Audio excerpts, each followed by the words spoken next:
नमस्कार आप सभी को। मैं विजयपाल सिंह, हिंदी अध्यापक, आप सभी का अपनी हिंदी कक्षा में हार्दिक स्वागत करता हूं। आज का हमारा प्रकरण है अनुस्वार तथा अनुनासिक ध्वनियां और उनका प्रयोग। बिना समय व्यतीत किए सीधा चलते हैं वीडियो की ओर। आइए कुछ शब्दों को अवलोकित कर लेते हैं। शब्द है गंगा, चंचल, घंटा, अंक,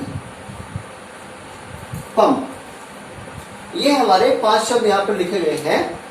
गंगा, चंचल, घंटा, अंक, पंप। ध्यान से देखिए, इसमें अंग है, इसमें य है, इसमें अण है, इसमें न है, इसमें म है। अर्थात ये 5वां अक्षर, अपने वर्ग का 5वां अक्षर यहाँ पर रखा गया है। 5वां अक्षर वर्ग क्या है आप जानते हैं बखूबी, लेकिन यहाँ पर लिख देता हूं। पहला है कवर्ग, और कवर्ग का जो अंतिम या पंचम अक्षर होगा वो अंग होगा। दूसरा है चवर्ग, चवर्ग का अंतिम जो व्यंजन है वो यह है। और टवर्ग तीसरा है, टवर्ग का जो अंतिम व्यंजन है न है। टवर्ग का अंतिम व्यंजन न है, और पवर्ग का अंतिम व्यंजन म है। यहां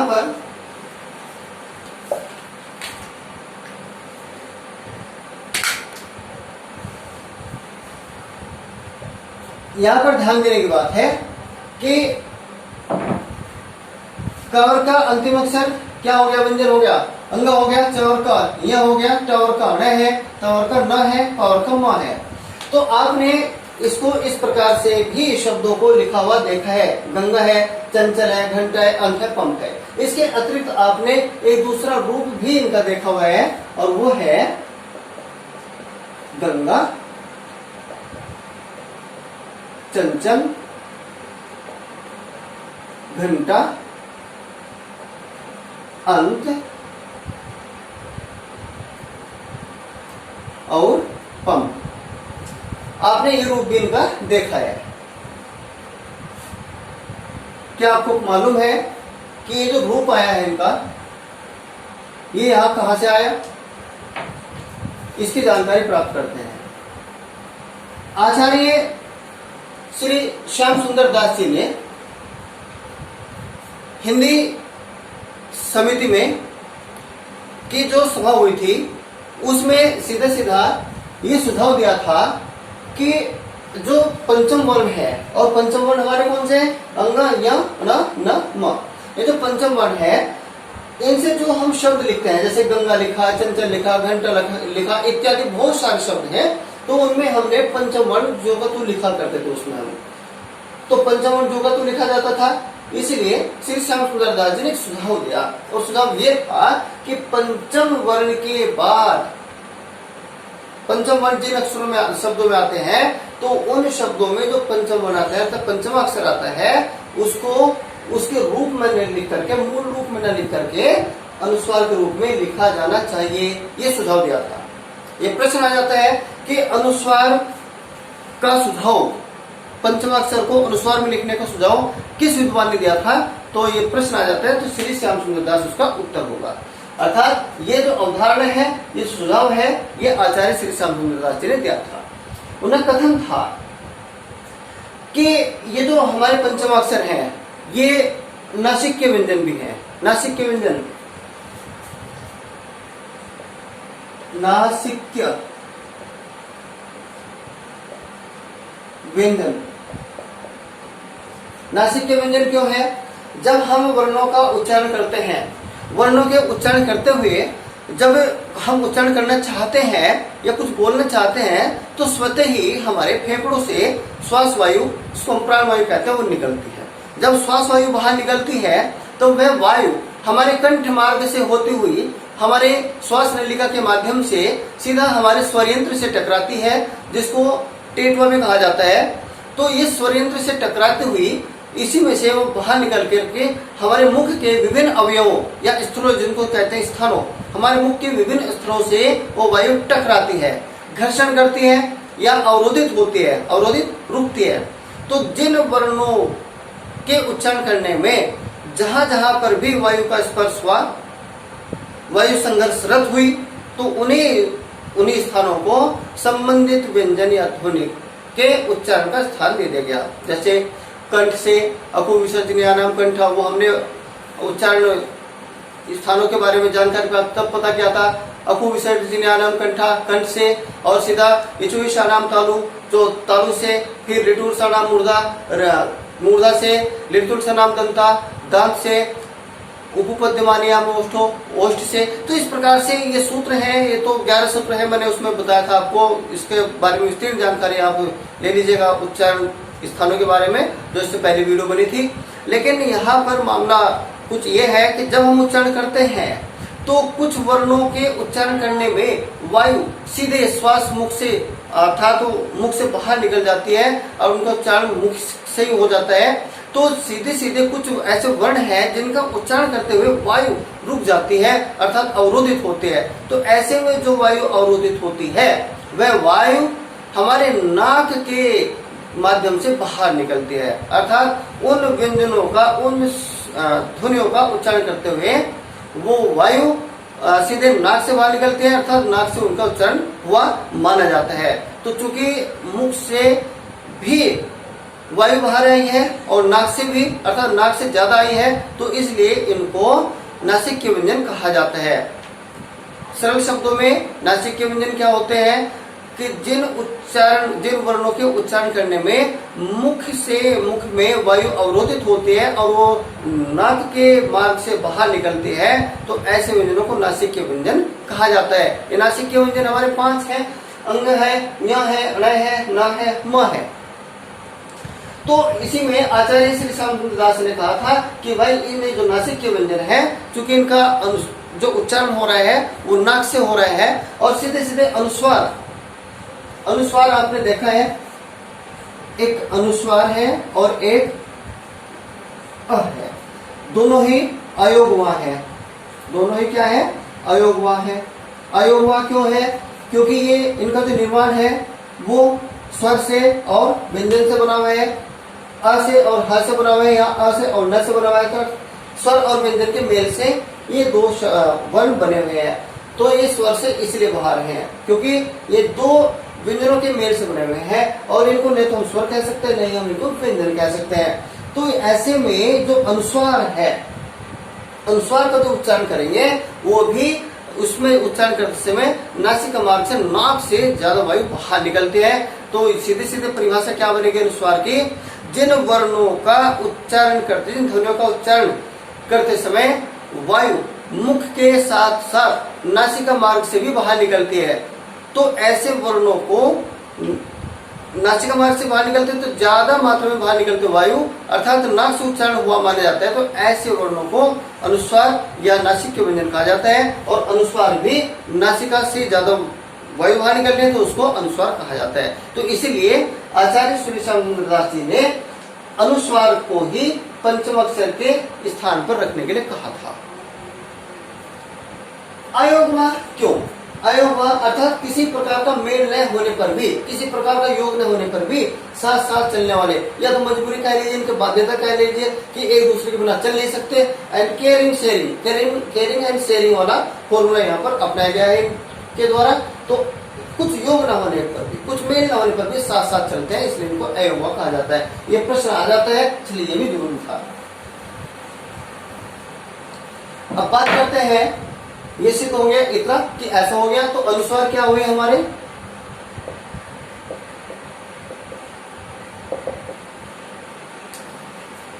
ऐसे वर्ण जिनका उच्चारण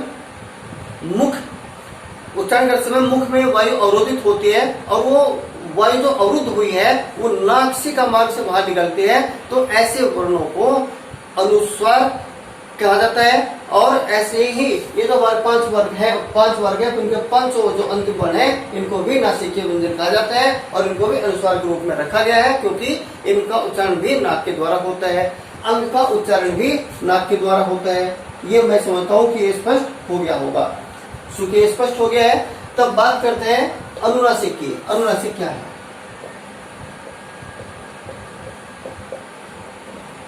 इतना समझ लिया है। अनुस्वार है हमारा ये। एक बात ध्यान रखिएगा, अनुस्वार ये है। आचार्य श्यामसुंदर जी ने कहा कि अनुस्वार पंचमाक्षरों की जगह अनुस्वार का प्रयोग करना है, अर्थात ये भी पंचमाक्षर है हमारे, पंचमाक्षर यानी पंचम धन अक्षर। तो चूंकि इनका उच्चारण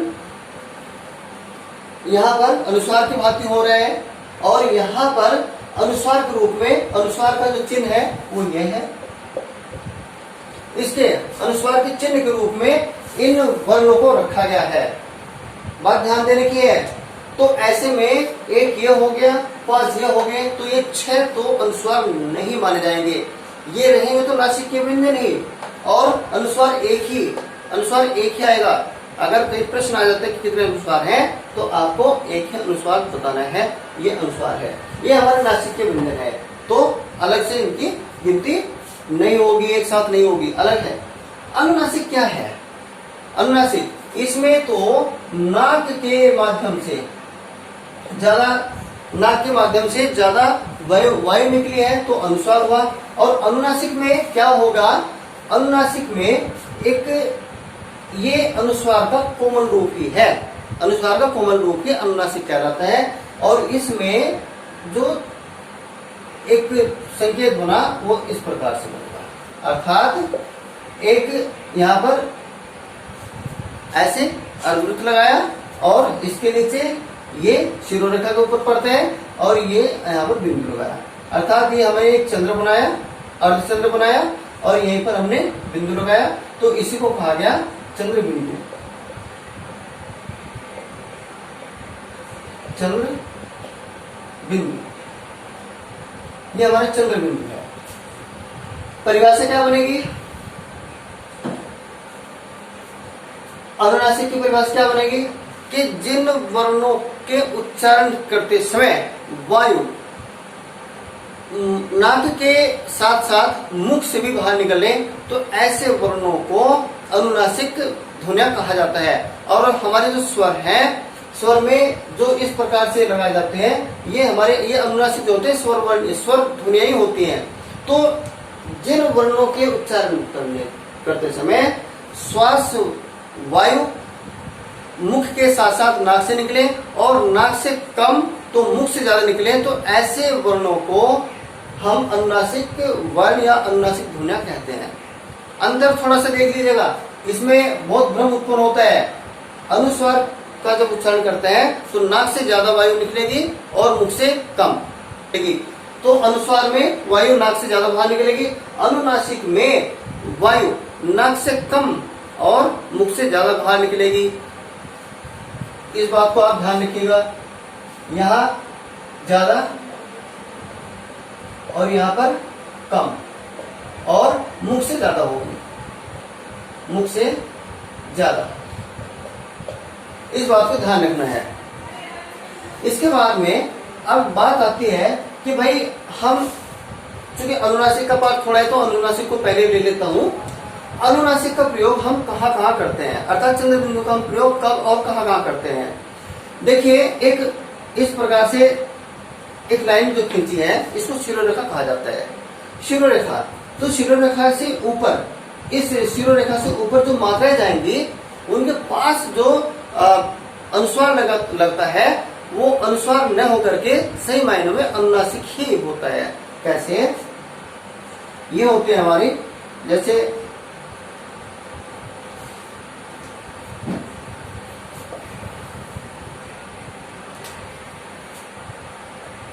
इसकी मात्रा इधर की इ और ई की मात्रा ई और ए की मात्रा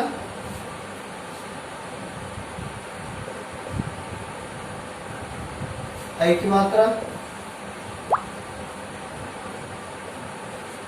इसके बाद ओ की मात्रा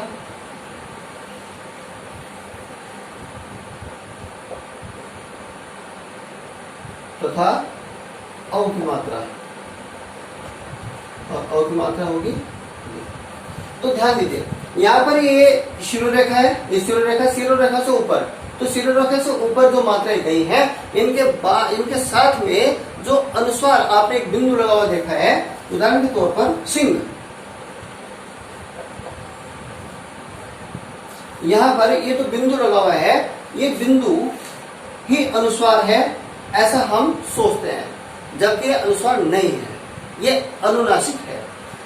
और अनुनासिक में चूंकि ऐसा एक और है, जैसे कि मैं घर जाता हूँ, तो मैं घर जाता हूँ में ये अभी क्या परिभाषा दी गई कि शिरोरेखा के ऊपर जितनी भी मात्राएं आएंगी या जो भी मात्राएं शिरोरेखा से ऊपर आती हैं, उनके पास जो अनुस्वार होता है सेमाइड में अनुस्वार न होकर के अनुनासिक होता है। और अनुनासिक को हम कैसे लिखते हैं, हम चंद्रबिंदु के रूप में लिखते हैं।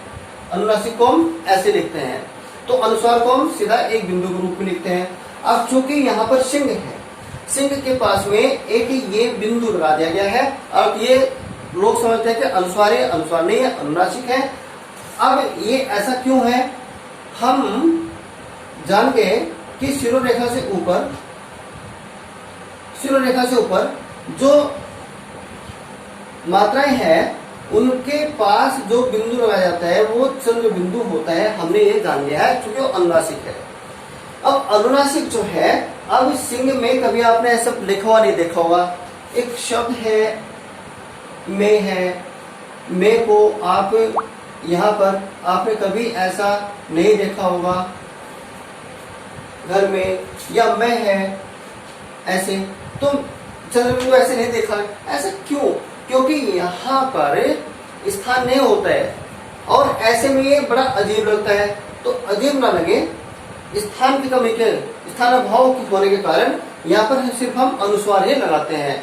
अर्थात ये बात स्पष्ट आई कि ये गलत है और ये गलत है, तो अर्थात ये गलत है और ये गलत है। तो शुद्ध रूप क्या हो गया हमारे इसका, सीधा ये जो यहाँ पर एक अनुस्वार के रूप में और म के बाद ये हमारा शुद्ध रूप होगा। अब हमने क्या देखा, तो ये जो स्थान के अभाव के कारण यहाँ पर चंद्रबिंदु का प्रयोग नहीं किया जाता है, सीधा अनुस्वार का प्रयोग किया जाता है, और अनुस्वार ही शुद्ध होगा, परंतु वो अनुनासिक ही होगा। परीक्षा में दिया जाता है कि शिरोरेखा से ऊपर जो मात्राएं पड़ती हैं, उनमें जो बिंदु होता है वो कौन सा बिंदु होता है, अनुस्वार होता है, अनुनासिक, तो आपको अनुनासिक ही लिखना होगा। इसके पश्चात यहाँ पर ये जो मात्राएं होती हैं शिरोरेखा से ऊपर पे, ये तो अनुनासिक हुई। अब शिरोरेखा के नीचे कौन सी मात्राएं होंगी, शिरोरेखा से नीचे मैं लिख देता हूं, शिरोरेखा से नीचे की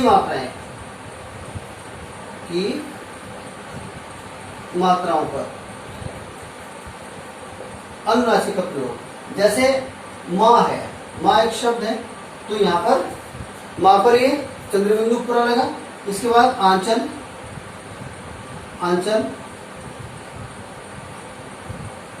गांव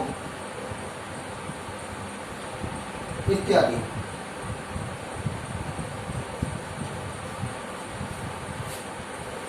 हमने क्या देख लिया, शिरोरेखा से ऊपर जो अनुस्वार होता है वो अनुनासिक होता है, और शिरोरेखा से नीचे की जो मात्राएं पड़ती है, जैसे हमारी आ की मात्रा है, उ की मात्रा है, तो ये जो मात्राएं है इन पर हमारी उ है, तो इनके ऊपर जो चंद्रबिंदु आता है, चूंकि वहां स्थान पूरा है तो चंद्रबिंदु पूरा लिख सकते हैं और लिखते भी हैं। इसके बाद में तीसरा पॉइंट इसी का आता है अनुनासिक का, कि अनुनासिक की जो ये चंद्रबिंदु है, इसे और कहाँ पर हम प्रयोग कर सकते हैं। देखिए, संस्कृत भाषा से हिंदी भाषा विकसित हुई है, अर्थात हिंदी की उत्पत्ति संस्कृत भाषा से हुई है, इतना हमें पता है। अब संस्कृत भाषा से जो शब्द हमने जो का तो बिना किसी रूप परिवर्तन किए हुए अपनी हिंदी में आत्मसात कर लिए हैं, तो वो शब्द तत्सम शब्द कहलाते हैं। उन तत्सम शब्दों को जब हम किसी रूप में दूसरे में परिवर्तित करके उनको अपने भाषा में व्यवहारित करते हैं या आत्मसात करते हैं, तो वो तद्भव शब्द कहलाते हैं। अर्थात तत्सम से निर्मित नए शब्द तद्भव शब्द कहलाते हैं और तद्भव शब्दों के ऊपर ही हम चंद्र बिंदु लगाते हैं। अर्थात अनुनासिक का प्रयोग हम तद्भव शब्दों के ऊपर लगाएंगे, नहीं कि तत्सम शब्दों के ऊपर। जैसा फॉर एग्जाम्पल, उदाहरण के तौर पर ग्राम संस्कृत का शब्द है, तत्सम शब्द है, और सीधा सीधा इसमें इससे निर्मित हुआ गांव, तो यहाँ पर ये गांव हो गया, गांव। इसके बाद में अंगुष्ठ से अंगूठा हो गया, अंगूठा। ऐसे बहुत सारे शब्द हैं, अंगूठा है, उष्ट से ऊंट है। तो यहाँ पर ये एक बात, ये एक पॉइंट ये हमारा बना, शिरो रेखा से ऊपर की मात्रा ऊपर अनुस्वार, वो अनुनासिक होता है। दूसरा जो बिंदु हमारा बना, पॉइंट बना हमारा, शिरो रेखा से नीचे जो आते हैं उस पर अनुनासिक लगता है। अनुनासिक का मतलब पूरा चंद्र बिंदु लगाया जाता है। और तीसरा हमारा संस्कृत से जो तत्सम शब्द होता है, संस्कृत तत्सम शब्द, उनसे जो निर्मित नए शब्द होते हैं अर्थात तद्भव शब्द होते हैं, उनके ऊपर भी हम शिरो ये चंद्र बिंदु का प्रयोग करते हैं। तो 3 जगह हमारा हुआ। तो इसके बाद में चलते हैं अनुस्वार के पास। अनुस्वार क्या है?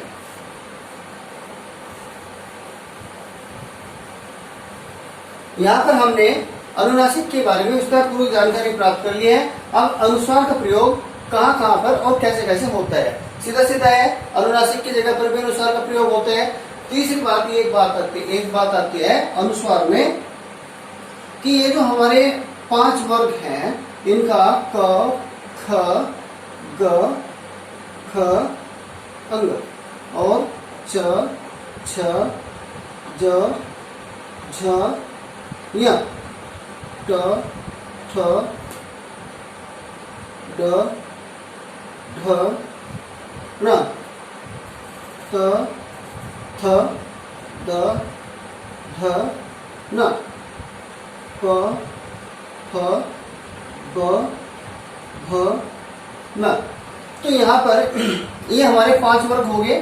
5 वर्ग के हमारा ये पहला, दूसरा, तीसरा, चौथा और 5वां, यानी प्रथम वर्ण, द्वितीय वर्ण, तृतीय वर्ण, चतुर्थ वर्ण और पंचम वर्ण। तो ये पंचम वर्ण हमारे सीधे सीधे क्या हमारे नासिक के ध्वनि हुई। और नासिकों का ये प्रयोग आचार्य श्याम सुंदर दास जी ने क्या कहा, अनुस्वार के रूप में प्रयोग करने के लिए कहा। अब देखिए अनुस्वार का कैसे कैसे प्रयोग होता है, कहाँ अनुस्वार लेते हैं। सीधा सीधा यदि अनुस्वार, इसको देखते हैं, गंगा है, यहाँ पर अनुस्वार लेके गंगा हो गया। यदि अपने ही वर्ग के किसी वर्ण से पहले, अपने ही वर्ग के किसी वर्ण से पहले यदि पंचम वर्ण आ जाता है, तब वो इस प्रकार से लिखा जाता है। और उसको इस प्रकार से न लिख करके, इस प्रकार के साथ साथ आप इस प्रकार से भी उसको लिख सकते हैं। अर्थात दोनों ही रूप सही है। चंचल में भी 6 वर्ग है और अपने ही ये 5 वर्ग है, वर्ण है, अपने ही वर्ण के च से प्रथम वर्ण से पहले आ रहा है, अर्थात मध्य में आ रहा है, तो सीधा सीधा ये इसका एक रूप ये भी बनता है और एक रूप ये भी बनता है। ऐसा ही ये भी बनता है और ये भी बनता है। तो कहने का तात्पर्य है कि अपने ही वर्ग के किसी वर्ण से पहले यदि आता है तो उसको हम अर्ध रूप में उसको लगाते हैं, लिखते हैं, तो ये इसका रूप बनता है। दूसरी बात आती है कि कहीं कहीं पर ये आ जाता है इस प्रकार से कि भाई कोई शब्द बनता है, मान लीजिए कि अपने वर्ग के, मान लीजिए कोई पंचम वर्ण आया है और पंचम वर्ण के अतिरिक्त कोई दूसरा वर्ण आ गया है या कोई दूसरा व्यंजन आ गया है, तो ऐसी दशा में वहां पर जो पंचम वर्ण है वो पंचम वर्ण अनुस्वार के रूप में परिवर्तित नहीं होगा, अपने जो के 2 रूप में आएगा। उदाहरण के तौर पर जैसे वांग में एक शब्द है, तो यहाँ पर क्या देखा हमने, ये जो अंग है ये कहाँ का है हमारा, ये कवर का है, कवर का, और कवर का है पंचम वर्ण, तो कवर का पंचम वर्ण है। और इसके बाद में कौन सा है, म आ गया, और म जो आ गया हमारा ये 5वें वर्ग का पंचम वर्ण है। अर्थात इस व्यंजन का तो इस वर्ग का तो बिल्कुल नहीं है, क्योंकि दूसरा क्या रूप बनता है इसका कि यदि पंचम वर्ण के बाद किसी अन्य वर्ग का वर्ण आ जाता है, तब ऐसी दशा में ये अनुस्वार इस परिभाषा के अनुसार परिभाषित नहीं होता है। अर्थात यहाँ पर हमने ये लगा दिया, चूंकि तो सेम उसी वर्ग के थे इसलिए हमने अनुस्वार लगा दिया। यदि ऐसी स्थिति बनती है कि अलग वर्ग व्यंजन से अलग, यानी वर्ग से अलग व्यंजन आ जाता है, तब ऐसी दशा में यहाँ पर ये अनुस्वार नहीं बनेगा। अर्थात इसको हम ऐसे बिल्कुल नहीं लिख सकते, ये गलत है, ये बिल्कुल गलत है। तो ऐसे में हम क्या लिखेंगे, इसको जोड़तु लिखेंगे। तो ये एक बात हुई। इसके पश्चात यदि पंचम अक्षर द्वित रूप में आए, अर्थात सजातीय आए, पंचम अक्षर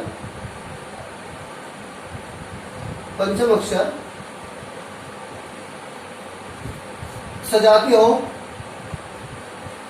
सजातीय तात्पर्य द्वित रूप में, जैसे आपने संयुक्त एवं द्वित व्यंजन भाग 2 की वीडियो में जानकारी प्राप्त किया कि संयुक्त व्यंजन द्वित व्यंजन किसे कहते हैं। तो यहाँ पर सजातीय जो हमारा होगा द्वित व्यंजन होगा। तो ऐसे में जैसे सम्मान एक शब्द है, तो यहाँ पर ये क्या है, ये म है, अर्थात द्वित व्यंजन है।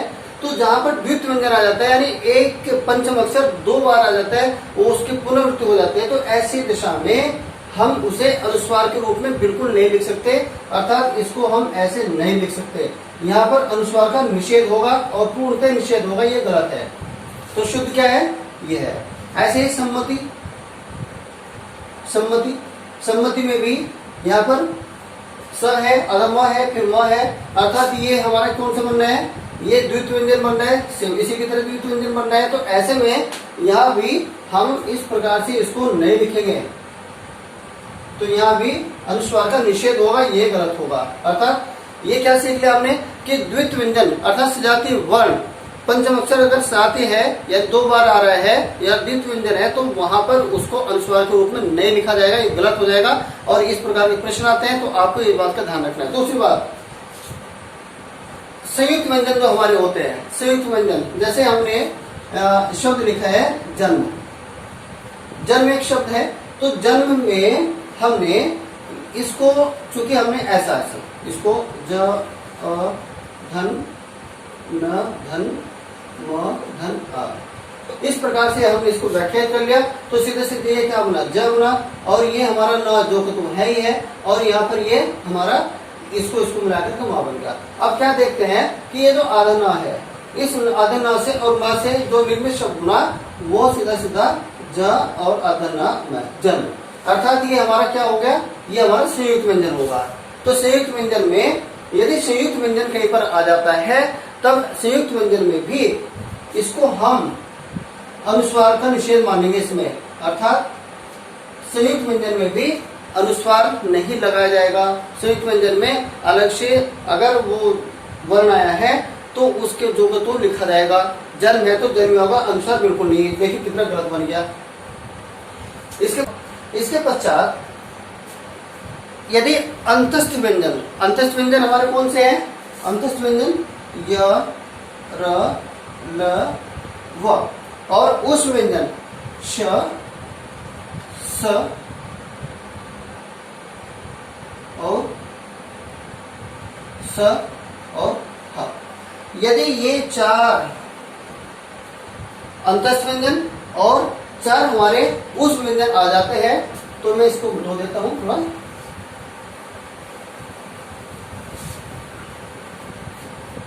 यदि अनुस्वार के बाद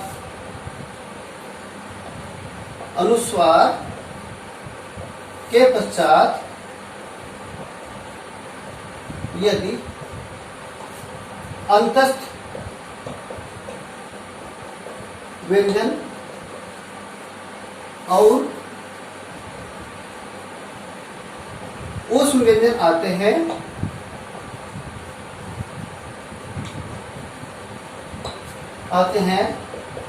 तो वहां पर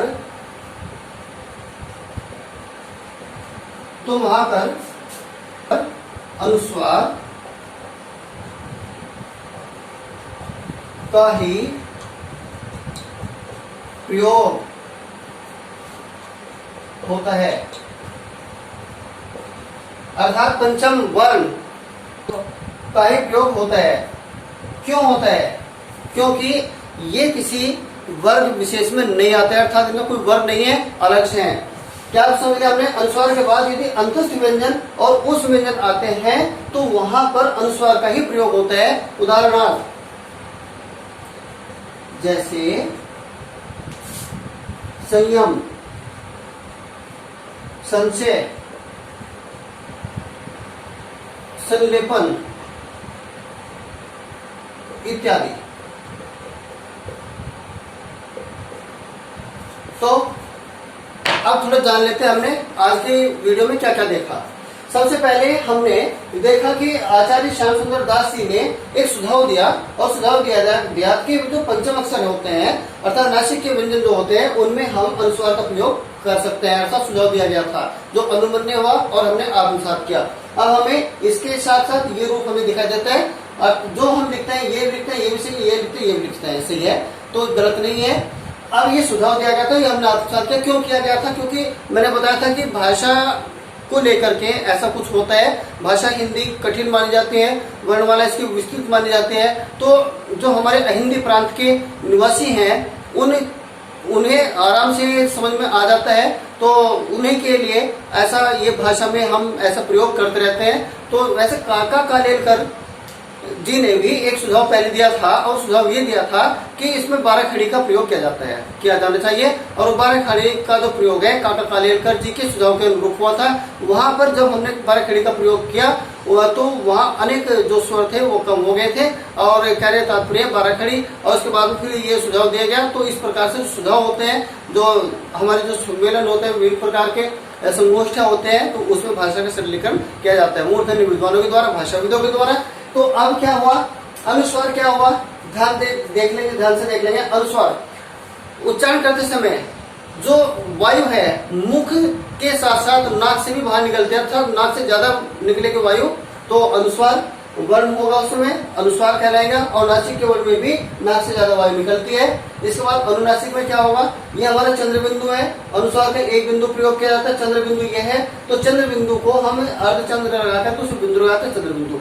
अनुनासिक का जब उच्चारण करते हैं तो इसमें उल्टा है, इसमें ज्यादा वायु नाक से निकल रही है, तो इसमें कम वायु नाक से निकलेगी और मुख से ज्यादा निकलेगी। जस्ट अपोजिट है, ध्यान से देख लीजिए। और इसके बाद में एक होता है अनुस्वार और अनुनासिक में क्या अंतर है। अनुस्वार और अनुनासिक में क्या अंतर है? सीधा सीधा है कि भाई अनुस्वार में का जो उच्चारण करते हैं तो नाक से ज्यादा वायु निकलते हैं, मुख से कम निकलते हैं। और ठीक अनुनासिक में जो इसका संकेत चंद्र बिंदु है, इसमें मुख से ज्यादा वायु निकलेगी, नाक से कम निकलेगी। जैसे आंचल है, आवा है, गांव है, ऊंट है, माँ है, इत्यादि शब्द आते हैं। इसके पश्चात हमने ये जान लिया था कि शिरोरेखा के ऊपर जो मात्राएं पड़ती हैं, शिरोरेखा के ऊपर जो मात्राएं पड़ती हैं, उनमें जो हम ये जो बिंदी लगती है, बिंदु लगता है, ये हमारा अनुस्वार नहीं होता है, ये चंद्र बिंदु का ही प्रतिनिधित्व करता है। और यहाँ पर चंद्र बिंदु माने जाते हैं, क्योंकि जगह नहीं होते तो इसलिए चंद्र बिंदु का प्रयोग नहीं किया जाता है, अनुस्वार का प्रयोग किया जाता है। इसके पश्चात एक बात आई थी कि शिरोरेखा के नीचे जो मात्राएं पड़ती हैं उनके ऊपर चूंकि स्पेस बहुत ज्यादा मिलता है हमें, तो यहाँ पर हम चंद्र बिंदु का प्रयोग करते हैं। शिरोरेखा के ऊपर चंद्र बिंदु पूरा लगता है, और शिरोरेखा से ऊपर की जो मात्राएं होती है वहां अनुस्वार का प्रयोग किया जाता है।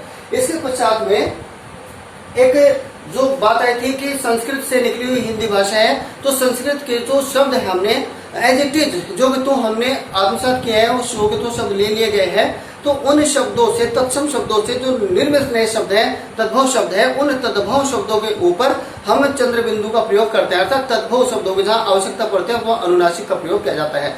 इसके पश्चात में हमने ये देख लिया कि हमारे 5 वर्ग हैं, यहाँ पर क से लेकर के यहाँ तक ये हमारे 25 वर्ण होते हैं, तो 25 हमारे स्पर्श व्यंजन हो गए। तो इनमें देखा कि यदि पंचम वर्ण, ये क्या वर्ग का पंचम वर्ण है? अंग। अगर अंग के बाद में किसी अन्य वर्ग का इनमें से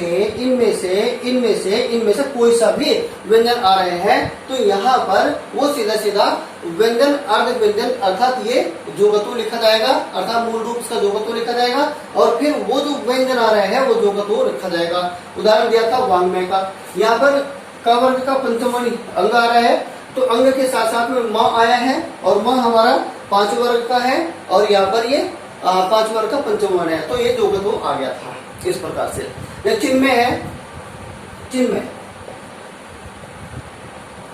एक शब्द है, तो चिन्मय में हमने क्या देखा, ये त वर्ग का, ये त वर्ग का न है, पंचम वर्ण है, ये आ गया, और ये प वर्ग का म है और ये यहाँ पर आ गया, तो ये क्या हो गया, ये अलग अलग हो गया। तो अर्ध जो पंचम अक्षर के बाद में किसी भिन्न वर्ग का वर्ण आ जाता है तो वो जोगतो लिखा जाता है, चिन्मय जोगतो हो गया। इसके पश्चात में अनुस्वार के जो बात थी कि कुछ सजातीय, जब पंचम वर्ण सजातीय होता है अर्थात द्वितीय व्यंजन के रूप में आते हैं, तो वहां पर भी हम अनुस्वार का निषेध करेंगे। जैसे सम्मान में बताया गया था, सम्मति में बताया गया था, तो वहां पर अनुस्वार का प्रयोग नहीं होगा, अर्थात पंचम वर्ण है तो जोगतो लिखा जाएगा।